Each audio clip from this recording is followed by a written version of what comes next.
Welcome to the Mystery Knit-Along, and I'm hoping you're knitting along with me. This is my piece, and it is just about ready to cast off. And as you can see, there is quite a lot of length to it, which is described in the instructions. And you can see the effects of the slip stitches with the drop stitches and the variegated yarns and the non-variegated yarns, all of which create this lovely symphony of color as the piece moves along down the length.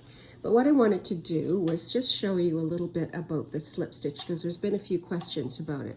Now here you see I have starting on my row, and I have one stitch knit, and then I'm going to slip 2 stitches onto the the right hand needle. So, and then I pass that stitch over and knit into the next stitch on the needle. And if you're working with different color of yarn, well, these particular ones are relatively similar, but it's variegated, so you're going to see it change very soon. We'll create those long stitches in front of the work, which create all the variations of color.